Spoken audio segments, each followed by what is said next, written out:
T'es prêt? Je suis prêt. Bonjour à toutes. Bonjour. Bonjour à tous. Très heureux de vous retrouver. Aujourd'hui encore, nouvelle petite présentation. On continue de faire le tour des formations World Tour 2026 et des Continental Pro françaises parce qu'on ne les a pas encore présentées. Et c'est promis. Il serait temps. Il serait temps. Il va falloir qu'il ait la main chanceuse, notre Simon là. Oui, Simon Farvac qui va faire le petit tirage au sort comme tous les jours. On s'est dit qu'on aurait dû démarrer toutes les vignettes en chanson. On était en train de chanter juste avant que ça démarre. Je sais pas pourquoi on ne l'a pas fait. Félicie. Aussi. Donc voilà, peut-être que l'année prochaine on démarrera par des chansons, on verra. N'hésitez pas à commenter, évidemment à participer à cette émission comme tous les jours. Vous mettez vos commentaires, vous jouez avec nous également en fin d'émission sur le nombre de victoires, sur la victoire marquante, le fait marquant de la saison, et puis sur la révélation, le coureur à suivre dans cette année 2026. Place au tirage au sort. J'ai pas en tête toutes les équipes qu'on a évoquées, mais on n'a pas encore fait UAE, les Conti Pro françaises, UAE, Red Bull Boransgreux, UAE. UAE. Voilà. Il nous en manque quelques-unes comme ça. On a fait l'auto Intermarché hier, on avait complètement. Voilà. Il faut tellement discret. C'est normal, c'est une nouvelle équipe, on les a pas encore vus. Exactement. Forcément. Allez, pas de temps à perdre. Tirage au sort. Simon, roulement de tambour. UAE. Ah oui, on les a oubliés aussi eux. La Soudal. Quand tu commences à oublier Soudal Quick Step, c'est vraiment que tu pues le vélo. Faut que tu pues plus court. Ouais. Quelle honte, quel scandale. Mais oui. Allez, la Soudal Quick Step. Équipe de dingue en plus. Équipe de dingue. Et rappelle-toi, il y a 2-3 jours, on parlait de la Visma Lease Bike. On disait, 40 victoires, 11 pour Olaf Koy, c'est bien, 40 victoires, c'est pas énorme. 2025, combien de victoires la Soudal Quick Step? Tu te souviens ou pas? 50, je crois, un truc comme ça, non? 56 victoires. Ah, 56. Eh ouais, 56 victoires, 19 en World Tour. C'est pas dégueu. Non, et Paul Magny, combien lui? 19 victoires lui, non? Ouais. Alors c'est peut-être le petit point du bilan. C'est qu'il y a 56 victoires, certes, mais il y a ce que certains vont appeler des courses un petit peu de seconde zone. Il est allé en gagner, Paul, et des très très belles, bien sûr. Il a signé des quadruplés, des quintuplés, on s'en souvient en fin de saison. Mais si vous prenez les victoires de Paul Magny et puis vous prenez un Tim Merlier, qui lui aussi les collectionne les victoires, à eux deux, ils collectionnent 35 bouquets sur les 56 de l'équipe. Ah oui. C'est quand même beaucoup. Oui, c'est beaucoup. Après, lorsqu'on a des sprinteurs dans ces formations, on sait que c'est eux qui vont faire augmenter le compteur pour qu'en fin de saison, il y ait autant de victoires. Après, comme je le dis, peu importe la victoire, 54 victoires, non 56 victoires 54. 54 56. victoires 56 victoires 58, non je rigole, 56. Peu importe que ce soit sur Guangxi, peu importe que ce soit en Chine, que ce soit pas des grandes épreuves, les victoires elles sont là. Et quand vous êtes le sponsor et quand vous faites le bilan, vous avez quand même 56 victoires malgré tout. Alors oui, beaucoup avec seulement ces deux coureurs, mais on a gagné une étape sur le Tour avec Valentin, Paré Peintre. Et je pense que 2026 s'annonce plutôt pas mal. On rappelle pour Paul Magny, il y a eu des victoires bien sûr en fin de saison du côté de Guangxi. Il avait tout raflé sur la Croix Race, sur le Tour de Slovaquie également. Voilà, c'est comme ça qu'il avait fait gonfler entre guillemets son compteur de victoires pour porter un total donc à 19 succès. Il n'y a pas eu que ça. Tu l'as rappelé, Steve. Alors ils n'ont pas gagné sur les classiques là où ils gagnaient auparavant, même si la Flèche Brabançonne pour Remco Evenepoel, on s'en souvient très bien. Toi le premier. C'était devant qui déjà? Je me rappelle plus du tout. Ça commence par un W, VA, non? Ouais. J'ai failli péter mon ordi aussi parce que je commentais, j'ai commenté cette Flèche Brabançonne. Mais c'est vrai que du côté de la Soudal Quick Step, on avait un Remco Evenepoel qui était le capitaine de route qui arrivait un petit peu tard. C'était sa reprise d'ailleurs, la Flèche Brabançonne. Il l'a remporté de main de maître. Et c'est vrai qu'après, on attendait à ce que Remco soit aussi celui qui apporte beaucoup de victoires. Il en a apporté beaucoup, mais c'est vrai moins que Merlier et Magny. Ouais, et je te rends de regarder, ils ont quand même gagné Schkel de Price avec Tim Merlier, ils ont quand même gagné quelques courses comme ça. Ils n'ont pas gagné sur le Giro, ils n'ont pas gagné sur la Vuelta. En revanche, c'est vrai, ils en ont gagné 4 sur les routes du Tour de France. Et sur 21, c'est quand même pas dégueu. Non, c'est plus que bon. Maintenant, c'est vrai que on a connu la Mapei, la Quick Step, spécialiste des classiques. Et puis il y a eu cette arrivée de Remco Evenepoel il y a quelques années. Et on s'est dit, chez Soudal, on va enfin aller vers les classements généraux, vers les étapes de montagne. On a recruté Mikel Landa. Et puis finalement, avec Remco, on a été gagner la Vuelta. C'est assez énorme. Mais 2026, j'ai l'impression, marque un tournant parce qu'on revient un petit peu sur finalement ce qu'était la Quick Step d'avant Remco. Donc voilà, on a passé de très belles années avec la Soudal. Avec Patrick Lefebvre également, hein, qui va bien profiter de sa retraite aussi. Ciao Patoche, et qui profite bien. Mais oui, là, ça y est, Remco est parti chez Red Bull. D'ailleurs, on n'a toujours pas fait Red Bull, Simon. Il faudra peut-être bientôt se bouger. De toute façon, il va falloir toutes les faire avant la reprise de la saison. Et on n'a pas fait Red Bull ni UAE, donc on n'a pas fait les grosses on a encore du temps. Juste pour terminer, donc, sur le tour, on parlait des victoires. Il y a eu Merlier, Evenepoel, Merlier une deuxième fois, et puis Valentin Paré-Peintre, évidemment, qui avait gagné du côté du Mont Ventoux. Tout le monde s'en souvient. 56 victoires, la fin d'une ère. On est d'accord, ça c'est le bilan que l'on tire, c'est la fin d'une époque. Remco Evenepoel s'en va, l'équipe qui s'était tournée plus vers les classements généraux, vers la victoire finale sur les routes du Tour, c'était l'objectif avec Remco Evenepoel. On avait laissé un petit peu de côté les classiques, on avait changé l'ADN de l'équipe, mais finalement on va revenir à ses origines. Regardez le mercato. Eh oui, le mercato, parce que le mercato va en ce sens du changement, ou du moins d'un retour un petit peu à ce qu'on a connu par le passé au sein de cette formation Soudal Quick Step. Regardez les départs, Remco Evenepoel, Mattia Cattaneo qui s'en va avec Remco Evenepoel, Peter Serry, James Knox, Joseph Cerny, Luc Lamperti. On en a parlé, hein, Lamperti, ça c'est un gros départ vers IF, on en a parlé il y a une semaine, je sais plus. Jordi Warlop, Antoine Huby, qui quitte l'équipe, et dans les rangs des arrivées, eh bien là il y a de l'ADN belge, là il y a de la classique, Stuyven, Van Barle, Lorenz Rex, voilà, c'est des garçons, ça parle. Et puis on a quand même les arrivées, lorsque la route va s'élever, de Zana, de Kras, et on va chercher un nouveau sprinter en la personne d'Alberto Dainese. Retour au classique. Ouais, retour au classique avec effectivement Van Barle, Rex et Stuyven. Ils auront vraiment de quoi faire, hein, vraiment sur ces courses-là. Puis pourquoi pas même Tim Merlier à greffer avec eux, parce que Tim, il a gagné le Scale de Price, tu l'as dit tout à l'heure.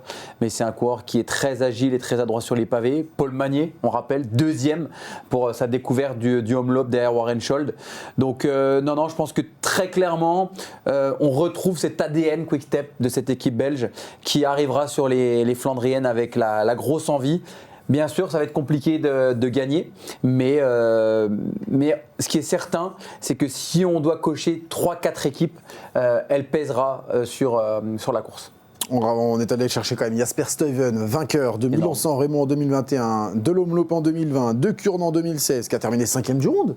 En 2025, on est allé chercher un ancien vainqueur de Roubaix, Dylan Van Barle, c'était en 2022, il a gagné également à travers la Flandre l'année d'avant, l'Omloop l'année suivante, vice-champion du monde, 2e du Ronde également en 2022. Voilà, on est allé chercher également le vainqueur du Samin, Lorenz Rex, c'était en 2024, 9e de Roubaix en 2023. Et 10e de Roubaix d'ailleurs en 2025 également, Lorenz Rex. Donc voilà, retour au classique avec... Est-ce que vraiment avec ce recrutement, on va pouvoir aller rivaliser avec Van Der Poel, avec Van Aert C'est-à-dire qu'on est allé chercher, oui, certes, un retour aux sources avec une équipe de Classic Men. Et le problème, c'est que c'est des coureurs, je viens de les énumérer, qui ont eu des résultats par le passé. Est-ce que vraiment on peut viser dans les années à venir de grands résultats sur les classiques ? Dans les années à venir, non, très clairement, parce que tu l'as souligné par rapport à l'âge de Van Barle, à Stuyven. Mais je pense que ces coureurs très expérimentés vont apporter énormément, notamment à Paul Magnier, à Lorenz Rex, qui n'est pas vieux non plus. Donc non, on a besoin d'avoir des hommes d'expérience. On parlait notamment d'Arnaud Delis lorsque on avait fait la formation Lotto Intermarché. On sait que c'est des courses, il faut les faire 1, 2, 3, 4 fois pour vraiment avoir cette expérience, pour être dans le bon moment, dans le bon timing, pour anticiper, pour jouer et pour essayer d'aller gagner. Donc je pense que l'apport de Stuyven et de Van Barle va être énorme. C'est des coureurs qui sont très opportunistes. Lorsqu'ils ont gagné Milan-San Remo, lorsqu'il a gagné San Remo, Stuyven, il a été opportuniste, il était là, bien placé, d'ailleurs toujours placé. C'est un coureur personnellement que j'adore. Et puis Van Barle, on ne le présente plus, mais il quitte cette formation Visma Lease the Bike. Pareil, on a suivi les interviews, très heureux de enfin redevenir le Van Barle qui va s'entraîner comme lui avait envie de s'entraîner, parce qu'il était tombé dans un moule qui ne lui convenait pas. Donc sur les classiques, ça va être dur de rivaliser à la pédale face à Pogačar, face à Van Der Poel, face à Van Aert, peut-être même face à Delis. Mais on rappelle que pour gagner ces courses-là, il faut connaître les courses, être vraiment placé au bon endroit au bon moment et saisir le truc pour sortir. Donc non, moi je crois en une très très bonne Soudal Quick-Step. J'en fais tomber mes affaires. Ouais, après, moi je suis assez d'accord avec toi sur. Enfin, Stuyven, quand tu regardes, on l'a dit, 5e du round encore en 2025. Parce que, excuse-moi, je te coupe, mais regarde, on en parlait justement lorsqu'on parlait de la Lidl Trek, on parlait de Pedersen. On a Van Aert, on a Van Der Poel, on a Pogačar, on a Pedersen, ce sont les 4-5 étoiles. Et derrière, eh ben, on a Stuyven qui a toujours été là, qui était toujours dans cette phase d'anticipation, de réussir à suivre alors que c'est pas le nom que l'on citerait très rapidement. Donc non, j'y crois. Je pense que tu as bien raison d'y croire. Un petit mot sur l'arrivée du sprinter Alberto Dainese, qui a gagné des étapes sur le Giro, sur la Vuelta. On a Merlier, on a Magnier. On va chercher Dainese en plus. Oui. Très surpris. Ouais. Très surpris. On sait que Paul et Tim ne vont pas avoir un programme en commun, même si de temps en temps, certainement, ils courront ensemble. Mais on rappelle quand même qu'il n'y a pas que 2 fronts, il y a toujours 3 fronts quand même en général. Donc je pense que Dainese ira par contre. On parlait de Paul Magnier et de ses victoires en Croatie, à Gianchi, etc. Pour faire augmenter ce nombre de victoires en fin de saison, eh ben, ça pourrait être Dainese qui aille sur ce programme-là, justement pour essayer de gagner un maximum de courses. Voilà, pour les arrivées donc d'Alberto Dainese que l'on suivra pour la montagne, Filippo Zana, Stef Kras, parce que là aussi on dit l'équipe elle prend un autre tournant, un autre visage en revenant à ses fondamentaux, c'est-à-dire une équipe de classique. Moi je m'amusais à regarder, tu ajoutes Filippo Zana, Stef Kras à un groupe où figure déjà Valentin Paré-Peintre, Ilan Van Wilder, petit Junior Le Cerf qui a été quand même épatant sur la Vuelta, puis l'assurance tout risque, que tu le veuilles ou non. Mikel Landa. Oui, non, mais complètement. Le pôle montagne, il est quand même pas mal. Le pôle montagne est pas mal, effectivement. Je pense que le fait que Remco soit parti, on va peut-être donner plus d'occasions à Junior Le Cerf, à Ilan Van Wilder. Grosse attente autour d'Ilan Van Wilder et évidemment pour s'émanciper un petit peu de la présence de Remco. Mais pôle montagne, très très bon. Paul Montagne, très intéressant, effectivement, du côté de cette formation Soudal Quick-Step, qui fait quoi en 2026 on enchaîne Merlier. On va commencer par le français. Polo. Paul Magnier, parce qu'il y a eu cette grande interrogation en fin 2025, est-ce qu'il sera sur le tour, est-ce qu'il ne sera pas sur le tour en 2026 ça y est, on en sait un petit peu plus sur le podium. Oui, c'est bien. Là, il est sur le podium présentation, mais voilà.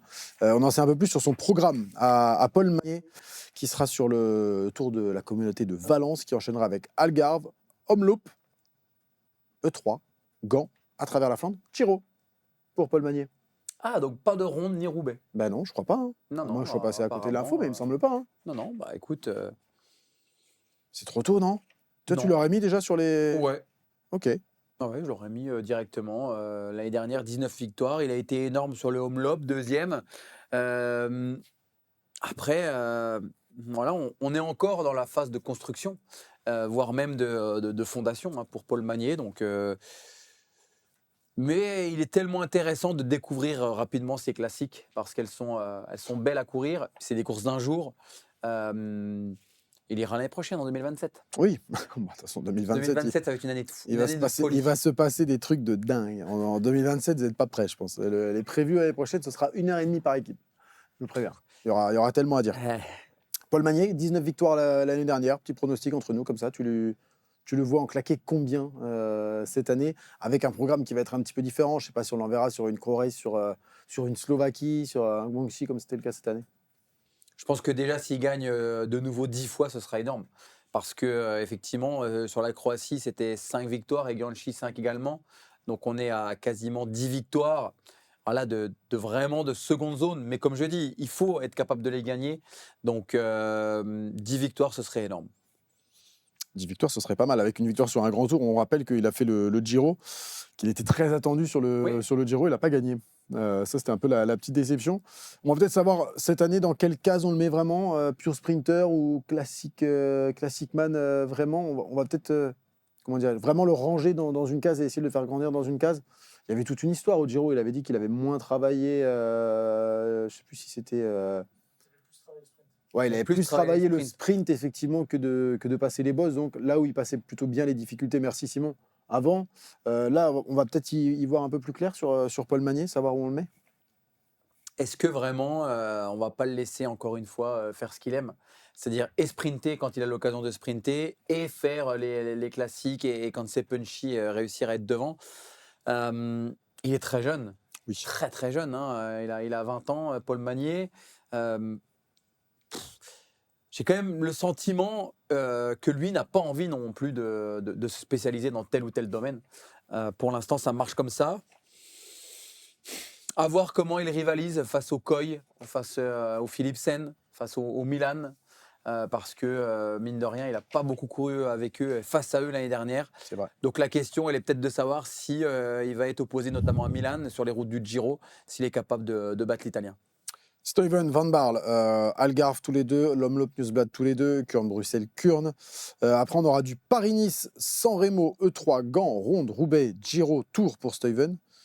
Juste Ronde, Roubaix pour Van Barle. Allez, là aussi, si tu dois donner la meilleure place du Stual Quick-Step sur le Ronde et sur Roubaix, tu les vois où? Tu disais qu'il y a cette hiérarchie qui est en train de s'établir. Est-ce qu'on peut s'attendre à voir un Stuyven ou un Van Barle? Il y a ton téléphone qui sonne, on décrochera un petit peu plus tard. Hein. À moins que tu veuilles décrocher pour dire Non, c'est bon. Je te rappelle. Il y a Stuyven, Van Barle, tu les mets podium sur Ronde Roubaix? Ce serait bien pour cette équipe, mais il faudrait qu'il y ait des belles circonstances de course. Moi, il me tarde de voir quand même surtout Dylan Van Barle, parce que je pense qu'il était un petit peu caché dans l'ombre de Van Aert, de pas mal de coureurs chez Visma, et surtout il n'était pas épanoui. On sait que c'est un coureur qui a grosse capacité sur les Flandriennes, de résistance, gros rouleur. Ouais, je pense que sur les deux courses, ils sont capables de faire top 5. Et Tim Merlier? Tim Merlier, pour moi, c'est le sprinter numéro 1. Pour moi, je le mets devant Milan. Ouais. Il est meilleur sprinter du monde? Ouais, meilleur sprinter du monde. C'est vrai que chaque année, on se pose la question, est-ce que c'est lui le meilleur? Est-ce que c'est Philipsen? Est-ce que c'est Milan? On est quand même assez objectif pour dire que lorsqu'ils sont en face à face, on est très très heureux et les autres sprinters ont du mal à exister face à ces deux-là. Mais pourquoi je mets Merlier devant Jonathan Milan? C'est parce que même s'il est seul, il arrive à se débrouiller, il arrive à lancer à 300 mètres et il résiste. S'il est mal placé, il arrive à sauter dans les 100 derniers mètres à la manière d'un Robbie McEwen au dernier moment pour venir gagner. Rappelle quand même que Tim Merlier est arrivé tard sur la route. Ouais. C'était un crossman qui a eu des passages difficiles il y a maintenant 6-7 ans, avant finalement de signer avec Wout van Aert chez Crelan et puis ensuite de faire de la route chez Alpecin. Et maintenant, il est à pleine maturité, il a pleine confiance de son équipe, en son potentiel et sur les arrivées massives. C'est un coureur qui sait tellement bien se placer et frotter, mettre le petit coup d'épaule qui va bien. Donc, autant pour Paul Magnier, je pense qu'il gagnera moins parce qu'il aura un planning de course forcément plus difficile. Autant pour Merlier, est-ce qu'on ne verrait pas un Tim Merlier gagner 3-4 étapes sur le Tour? C'est largement dans ses cordes. Il serait blessé au genou pour l'instant. Tim Merlier, dont la reprise pour l'instant est annoncée à fin mars. Non, mais il va recourir. Ronde, Gand, Schelde Price, Roubaix, Tour de France, Rennes-Ouy. Oui, c'est pas mal. Hein. Ouais, mais on n'a pas fait le début de saison parce qu'il va recourir en début de saison, oui. Ça, c'est évident. Mais ouais, voir ce qu'il va donner sur le Ronde. Il adore cette course. Et puis sur le Tour, comme je dis, je pense qu'il peut gagner 3-4 étapes. Il peut être le meilleur sprinter vraiment sur le Tour, puisqu'il sera débarrassé de Milan. Il me semble sur le Tour, il y a 4 ou 5 sprints, quasi sûr. Facile. Donc je pense que il va engranger là-bas. Alors après, voilà, tu dis il aime bien le Ronde. Le Ronde, il a fait 43e et 65e sur ses deux seules participations. Sur Roubaix, en revanche, on l'a vu déjà 23e d'un Paris-Roubaix, on l'a vu 36e cette année. C'est un peu le profil d'un Jasper Philipsen, très rapide et puis qui aime ces courses-là. Il est belge, il aime ça. Exact. Et vu son programme, alors surtout s'il reprend plus tard, je sais pas, faudra voir, mais sur les classiques, sur un Ronde ou un Roubaix, Tim Merlier, ça peut être intéressant. Surtout sur Roubaix, je pense, plus que le Ronde. Mais comme tu l'as dit, il est flamand, il est belge. Il aime les courses pavées. Il a remporté les Scales de Price. Nokere, il a dû le gagner déjà 3 fois ou un truc comme ça. Je crois qu'il est quasiment imbattable sur cette arrivée. Donc, oui, à voir comment il va se comporter en début de saison. Un petit mot sur les grimpeurs. Également, on parle beaucoup d'un Français qui s'appelle Paul Magnier chez Soudal Quick-Step, mais il y en a un autre Français. Il grimpe, lui, il avait gagné au Mont Ventoux l'année dernière. C'est Valentin Paré-Peintre, dont on connaît le programme également. Ça commencera du côté d'Oman, on le retrouvera sur Paris-Nice, sur le Tour Auvergne-Rhône-Alpes ensuite, et puis sur le Tour de France. Valentin Paré-Peintre. Là aussi, on parle du collectif sur les sprints, sur les classiques. On a évoqué les noms il y a quelques instants, les grimpeurs de cette équipe. Et franchement, ça fait envie. Avec celui qui devrait être leader, donc il y aura Valentin sur le tour, et il y en a un autre. Ilan Van Wilder. Oui, Ilan Van Wilder, qui était un peu le soldat de Remco Evenepoel, mais qui avait un petit peu aussi envie de sortir de cette case-là et d'avoir sa carte. Van Wilder, UAE, Tirreno, Pays Basque, Amstel, Flèche, Liège, Tours. Ilan Van Wilder, bien entouré, ça peut être intéressant à suivre. Maintenant que Remco Evenepoel est parti, il aura le leadership, entre guillemets. Je pense qu'il aura déjà carte blanche. Il va être un petit peu à l'image de cette étape du Ventoux, où avec Valentin, ils avaient fait quand même un travail collectif assez incroyable. C'est Valentin qui a profité du travail de Van Wilder pour aller gagner cette étape. Ça peut tourner, ça peut changer. Mais oui, je pense que Van Wilder va avoir l'objectif, en tout cas, de prendre la place qu'avait Remco pour faire un bon classement général. On l'a vu contre la montre, il va très très bien. Il est impressionnant. Et contrairement à Remco, voilà, il a progressé, mais plus lentement. C'est peut-être l'année justement de Van Wilder. Ouais. Plus que de Valentin Paré-Peintre. Valentin Paré-Peintre, tu le vois toujours dans ce rôle de grimpeur pour aller gagner des étapes, pour aller aller en chercher de belles, pas pour jouer un classement général. Valentin, c'est vrai que c'est une petite crevette contre la montre. Il est bien moins rapide.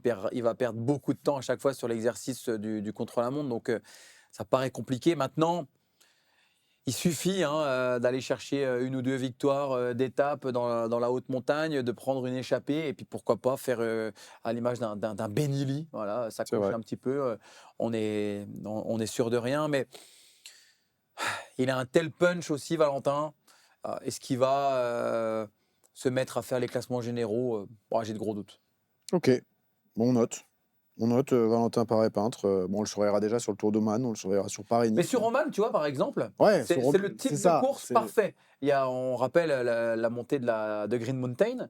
Et sinon, pour le reste, c'est assez punchy et il n'y a pas de chrono. Donc, oui, sur ce genre de course, pourquoi pas.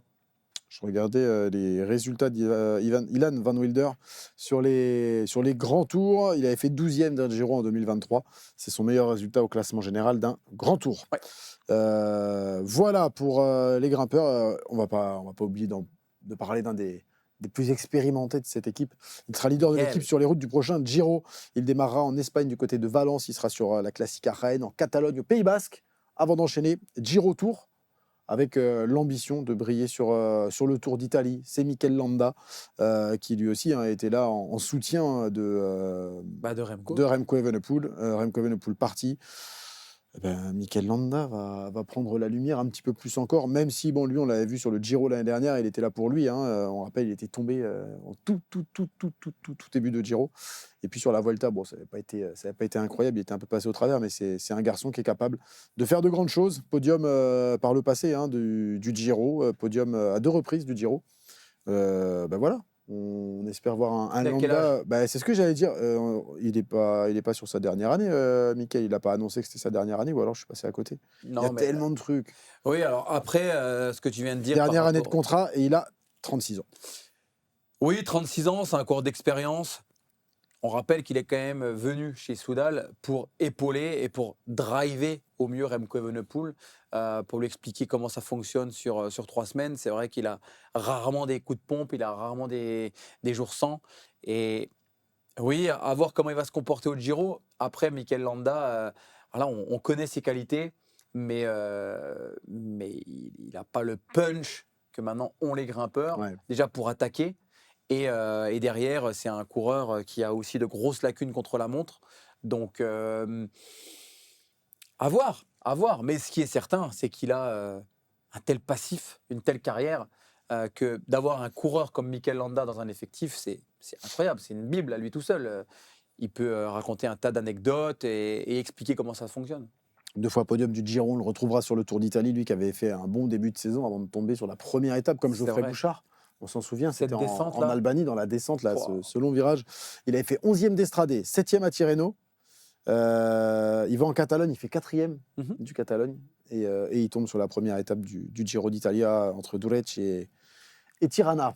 Voilà pour Mikel Landa à 36 ans. On verra de quoi il est capable. Ce sera en tout cas très intéressant à suivre. Parce que franchement, quand on s'écoute là, tout ce qu'on vient de dire sur la Soudal Quick-Step, c'est sexy sur les classiques avec Tim Merlier, avec Paul Magnier. C'est sexy dans les sprints avec les Tim Merlier et les Paul Magnier. C'est plutôt sexy en montagne avec Valentin Paré-Peintre, Ilan Van Wilder, Mikel Landa. Franchement, pas mal. C'est pas mal du tout. On parie ? On parie quoi ? Allez, écoute, on parie déjà le nombre de victoires. On parie le nombre de victoires, comme d'habitude. Vous pouvez jouer avec nous en commentaire. Ah, mais je suis prêt. Ça va, mon feutre ? Mais t'as ton stylo, toi. Et qui est-ce qui l'a mis au fond là-bas ? Mais c'est toi. Il n'est pas tombé tout seul. On rappelle qu'on gagne 54 victoires en 2025. Ouais. Ok. Et c'est 36 à juste Merlier et non, Magnier. t'as pas écouté, toi. Si 35. 35 sur 56, juste Paul Magnier et Tim Merlier. Ok. Et ils ont perdu qui ? Ils ont perdu. Pas Remco. Ouais, Remco, qui en a ramené quelques-unes quand même. Oui, pas faux. Ensuite, donc, le nombre de victoires en commentaire, n'hésitez pas. Nombre de victoires selon vous en 2026 pour la formation Soudal Quick-Step. Mettez vos petits commentaires. Combien de victoires selon vous ? On vous laisse encore quelques instants pour répondre. Dépêchez-vous. Après, ce sera trop tard. On va fermer le chat. Ensuite, la victoire marquante ou le fait marquant de la saison concernant. Alors, j'allais mettre Magnier Omloop. Le problème, c'est que j'ai déjà mis Christophe Laporte. Il va le gagner. Exactement. Donc, je peux pas le remettre, ça. Non. Donc, je vais mettre quoi ? Mais tu changes ? Bah oui, je vais changer. Débrouille-toi. Là, je vais changer. Je vais changer et je vais mettre. Qu'est-ce que je vais mettre ? T'as le programme de Magnier là, viens voir. Non, je peux pas te montrer parce que c'est sur mes notes. Ah oui. Tu veux que je te le donne oralement ? Ouais. Oralement, le programme de Paul Magnier, Valence, Algarve, Omloop, E3, Gand, à travers la Flandre, Giro. J'aurais dû dire que des saucisses, et que des courses qu'il fait pas. Et du coup, j'en ai perdu mon... Moi, je suis bon. Je suis bon, Simon. Attends, moi, je suis pas con.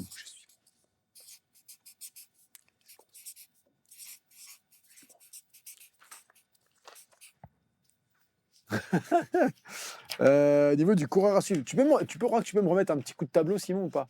Allez, non, mais l'autre, il donne des ordres là, comme ça, là, le mercato, là.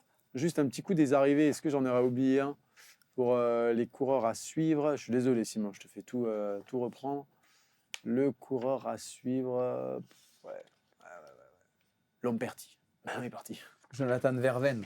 Petite verveine, ça. Ouais. Bon, allez, hop, on va pas être très... Allez. Ah, vas-y. Et il est à peine en train de loucher, lui, tu sais. Allez, 1.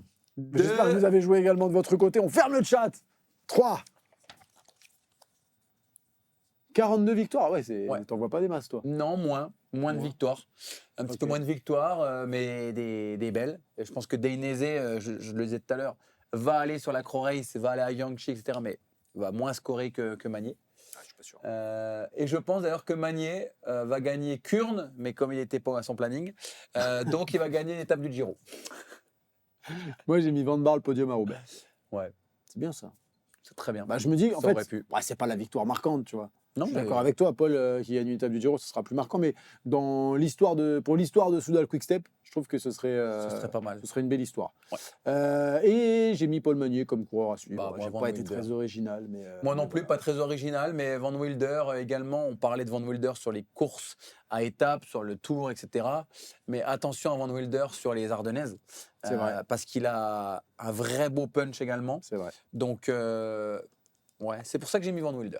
Et puis, on parle souvent de cette course au point UCI. Normalement, il n'y aura pas de problème, évidemment. On l'a dit, sur certaines équipes, il faudra s'accrocher. Autant là, on est serein. Merci d'avoir été avec nous. Rendez-vous demain pour une nouvelle vidéo, une nouvelle présentation d'équipe. Merci Steve. À demain. À demain.